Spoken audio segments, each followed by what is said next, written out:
Sure success coaching centre Madhuban के सभी विद्यार्थियों को मैं बहुत सारी शुभकामनाएं इस बात के लिए देना चाहता हूं कि वे इस लॉकडाउन के पीरियड में अपने घर पर स्वाध्याय कर रहे हैं और अपने स्वास्थ्य की सुरक्षा भी कर रहे हैं। वे इस पीरियड में समय का सदुपयोग कर रहे हैं, ये बहुत ही अच्छी बात है। मैं भी इस लॉकडाउन के पीरियड में समय का सदुपयोग करते हुए अपने विद्यार्थियों के लिए कुछ पठन पाठन का कार्यक्रम बनाया है और इसी क्रम में मैं कुछ वीडियो प्रस्तुत करना चाहता हूं जो हमारे छात्रों के लिए ज्ञानवर्धक और परीक्षा के लिए उपयोगी साबित होगा। इस सिलसिले में सबसे पहले मैं हिंदी व्याकरण के संधि चैप्टर को लेना चाहता हूं, इसलिए कि ये संधि बहुत ही महत्वपूर्ण चैप्टर होता है हिंदी के विद्यार्थियों के लिए। संधि इतना महत्वपूर्ण है कि ये नीचे क्लास से लेकर के ऊपर क्लास के सभी छात्रों को पढ़ना अनिवार्य होता है, क्योंकि संधि का ज्ञान अगर आपके पास में है तो आपकी भाषा स्वतः शुद्ध हो जाएगी। भाषा के शुद्धिकरण के लिए संधि का ज्ञान बहुत ही आवश्यक है। तो अब हम आ जाते हैं संधि पर। संधि वैसे तो संधि के बारे में आप सभी पूर्व परिचित हैं, नीचे क्लास से ही संधि के बारे में आप पढ़ते आ रहे हैं। ये जो संधि के बारे में मैं जो आपको बताने जा रहा हूं, ये क्लास 9 से लेकर के क्लास BA तक के छात्रों के लिए उपयोगी होगा, इसलिए आप लोग इसे ध्यान से सुनेंगे, समझेंगे, ये आपके लिए बहुत ही लाभदायक साबित होगा। संधि, संधि का शाब्दिक अर्थ होता है मेल।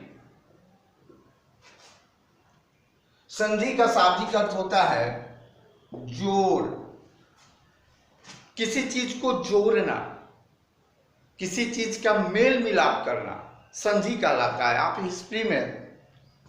हिस्ट्री के किताबों में आपको पढ़ने को मिलता होगा कि दो राजाओं के बीच में संधि हो गई। संधि हो गई मतलब मेल हो गई। दोनों के बीच में जो शत्रुता थी, दुश्मनी थी, वो अब मित्रता और दोस्ती में बदल गई।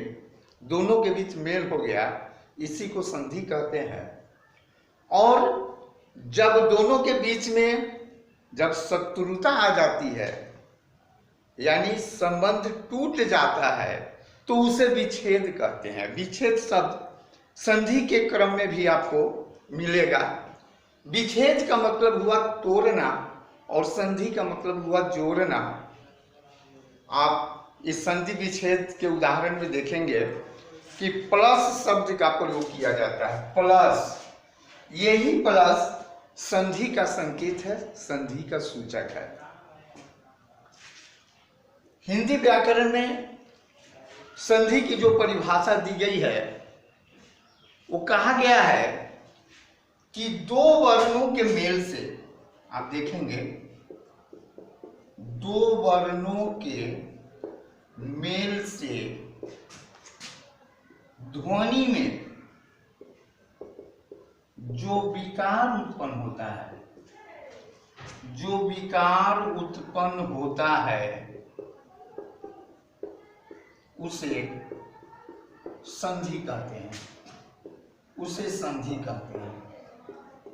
जैसे आप उदाहरण के लिए देख सकते हैं, पुस्तक जोड़ आलय बराबर पुस्तकालय। विद्या जोड़ अर्थी बराबर विद्यार्थी, वाक जोड़ ईश बराबर वागीश, मन जोड़ रथ बराबर मनोरथ। अब यहां देखेंगे हम लोग इस परिभाषा के कॉन्सेप्ट को समझेंगे और इस परिभाषा की कसौटी पर इस उदाहरण को हम कसने की कोशिश करेंगे। यहां कहते हैं कि दो वर्णों के मेल से, दो वर्ण, वर्ण मतलब अक्षर, हालांकि वर्ण और अक्षर में अंतर है, लेकिन बोलचाल की भाषा में वर्ण और अक्षर का एक ही अर्थ में प्रयोग किया जाता है। दो वर्णों के मेल से यानी दो अक्षर का जहां मेल होता है, ध्वनि में जो विकार उत्पन्न होता है, जब दो वर्ण मिलते हैं आपस में तो जो साउंड निकलता है, जो ध्वनि निकलती है, उस ध्वनि में विकार उत्पन्न होता है। विकार उत्पन्न होता है मतलब परिवर्तन उत्पन्न हो जाता है। उस ध्वनि में, उस उच्चारण में, उस आवाज में एक प्रकार का बदलाव आता है। उसी बदलाव को संधि कहते हैं। जब दो वर्ण मिलते हैं आपस में, जब दो वर्ण आपस में प्लस होते हैं, जब दो वर्णों का आपस में संयोग होता है, मेल होता है, जोड़ होता है, तो वहां पर उनके उच्चारण में बदलाव आ जाता है, उनके ध्वनि में विकार आ जाता है, यानी उनके उच्चारण में बदलाव आ जाता है। उसी बदलाव का नाम संधि है। जैसे आप यहां उदाहरण देख सकते हैं, पुस्तक जोड़ा है, यहां देखिए प्लस, ये संधि का संकेत है। यहां संधि हो रही है, जोड़ की क्रिया हो रही है, मेल की क्रिया हो रही है, लेकिन मेल की क्रिया किसके बीच हो रही है? तो प्लस के पहले, जस्ट पहले जो वर्ण है उसके बीच और प्लस के जस्ट बाद जो वर्ण आया है उसके बीच। जैसे पुस्तक, क के बाद में अ का उच्चारण आ रहा है, तो क के बाद में अ है, यानी प्लस के पहले अ है, और वो जुड़ रहा है किसके साथ? तो आले के पहले वाला जो वर्ण है यानी आ। अ और आ के बीच में यहां संधि हो रही है। अ और आ के मिलने से, संधि होने से जो विकार उत्पन्न हो रहा है और जो उच्चारण हो रहा है, जो बदलाव आ रहा है उच्चारण में, वह उच्चारण है आ का। अ और आ मिला तो आ का उच्चारण आया, इसीलिए यहां का उच्चारण बदल गया, पुस्तकालय, आलय आ गया यहां पर। यहां क्या था? पुस्तक आलय, यहां क्या हो गया? पुस्तकालय। दोनों के उच्चारण में अंतर है, इसी को विकार कहते हैं। इसी परिवर्तन को विकार कहते हैं और इसी परिवर्तन को, इसी विकार को संधि कहते हैं। पुस्तक आलय, पुस्तकालय, दोनों के उच्चारण में अंतर आ गया, यही अंतर संधि है। दूसरे उदाहरण को हम देख सकते हैं, विद्या, यहाँ द्या, यहाँ प्लस के पहले आ है और अर्थी का अ है। यहाँ आ और अ के बीच में मेल हो रहा है और उच्चारण बन रहा है आ। यहाँ अ और आ के बीच उच्चारण में मेल होकर के आ बना, यहाँ आ और अ के बीच उच्चारण दोनों मिलकर के आ बना, इसलिए यहाँ पर इसका विकार उत्पन्न होकर के उच्चारण बना विद्यार्थी। विद्या और थी, यहाँ का उच्चारण है विद्या और थी, यहाँ का उच्चारण है विद्यार्थी। दोनों के उच्चारण में अंतर है। ये अंतर क्यों है? क्योंकि प्लस के पहले का वर्ण आ और प्लस के बाद का वर्ण अ, दोनों के बीच मेल हुआ है, तो इस मेल से उच्चारण में बदलाव आ गया, परिवर्तन आ गया है, और उसी परिवर्तन का नतीजा है कि यहाँ पर उच्चारण में अंतर आ गया, विद्यार्थी। फिर तीसरा उदाहरण में हम देख सकते हैं वाक। वाक, यहाँ पर क हलंत है और यहाँ पर ईश दीर्घ ई है। यहाँ संधि हो रही है क हलंत और ई के बीच, क हलंत और ई के बीच। ये क हलंत है यानी आधा क है, क की मात्रा आधा है, इसलिए इसमें अ की मात्रा नहीं है छिपी हुई। तो यहाँ क हलंत और ई के बीच में संधि हुई, तो संधि के नियम के अनुसार, उस नियम को हम लोग आगे देखेंगे, उस नियम पर अभी हम नहीं जाना चाहेंगे। उस नियम के अनुसार ये क और ई की संधि ग में बदल जाती है। और ये ग में कैसे बदलती है, ये आगे हम लोग इस नियम को देखेंगे। तो यहाँ भी हम लोग देखें क्या था, वाक, और यहाँ था ईस, और यहाँ क्या हो गया दोनों मिलकर, वागीस। वाक ईस वागीस, बहुत जमीन आसमान का अंतर है दोनों के उच्चारण में। यहाँ वाक और ईस मिला तो यहाँ बन गया वागीस, यहाँ पर उच्चारण में परिवर्तन आ गया, विकार उत्पन्न हो गया, इसी को कहेंगे संधि। फिर यहाँ हम लोग देखें मन, यहाँ प्लस के पहले विसर्ग है और प्लस के बाद में र है, तो विसर्ग और र के बीच में संधि हो रही है, तो यहाँ पर ओ हो जा रहा है। ये भी संधि के एक विशेष नियम के अनुसार यह परिवर्तन हो रहा है, इस नियम को भी हम लोग आगे देखेंगे। तो मन जोर रथ बराबर मनोरथ, यहाँ हम पढ़ेंगे मन रथ, यहाँ पढ़ेंगे मनोरथ। ये दोनों के उच्चारण में काफी अंतर है, या इस अंतर का कारण है इनके बीच की संधि। तो संधि का मतलब हुआ कि दो वर्णों के मेल से ध्वनि में जो विकार उत्पन्न होता है, ध्वनि में उच्चारण में जो परिवर्तन आता है, उसी परिवर्तन को संधि कहेंगे। अगर इस परिभाषा की कसौटी पर हम लोग देखें तो ये उदाहरण बिल्कुल सटीक बैठता है, इसलिए इस उदाहरण के माध्यम से इस परिभाषा को हम सिद्ध कर सकते हैं। अब यहाँ पर हम आगे बढ़ते हैं, संधि के प्रकार को देखते हैं। अब यहाँ गौर करेंगे कि संधि के उदाहरण से भी हम चाहें तो समझ सकते हैं संधि के प्रकार को।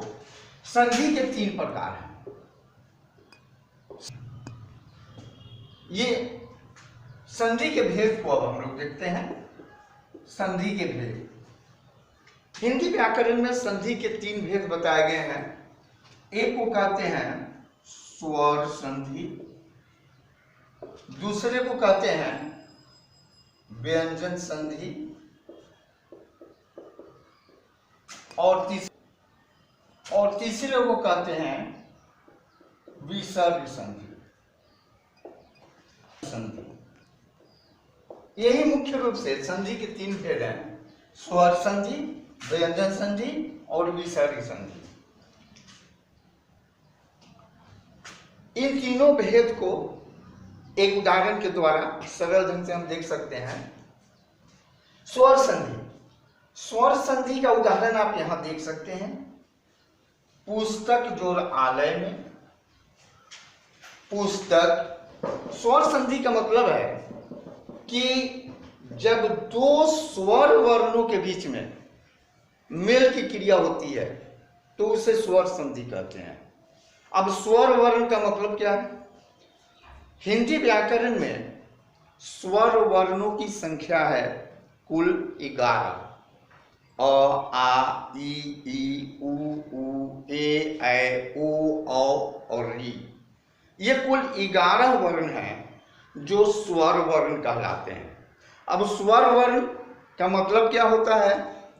स्वर वर्ण का मतलब ये है कि जिस वर्ण का उच्चारण करने में हमें किसी की सहायता की जरूरत नहीं पड़ती, सीधे ढंग से हम जिस वर्ण का उच्चारण करते हैं उसे स्वर वर्ण कहते हैं।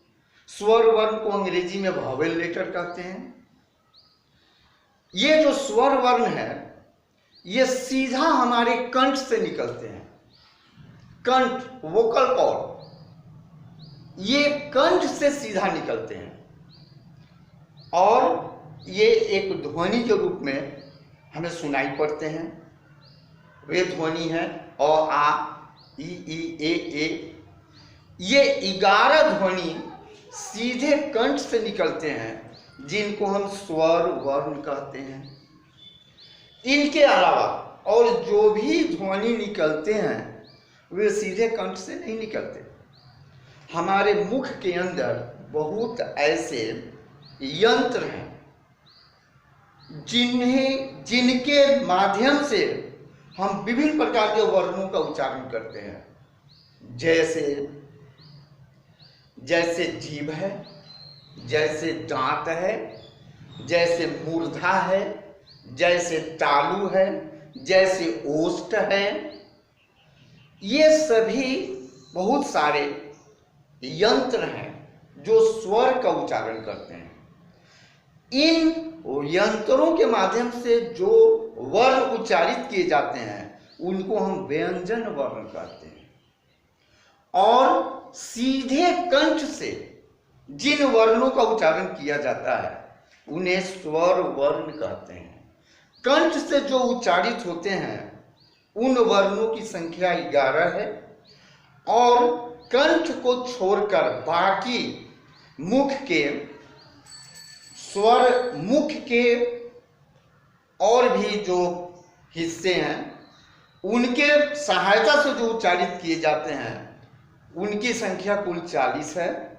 इस तरह 40 व्यंजन और 11 स्वर कुल मिलाकर हिंदी भाषा में 51 वर्ण है।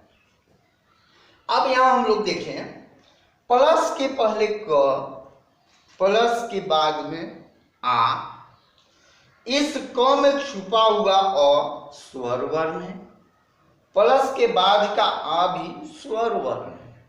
तो यहां पर प्लस के पहले भी स्वर, प्लस के बाद भी स्वर, दो स्वर वर्णों के बीच में मेल की क्रिया हो रही है, इसलिए इनको कहेंगे स्वर संधि।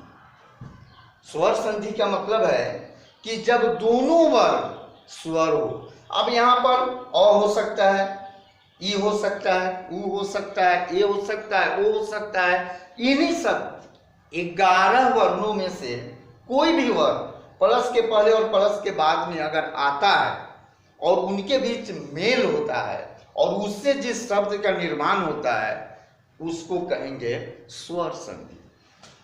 अब हम लोग व्यंजन संधि को देख सकते हैं।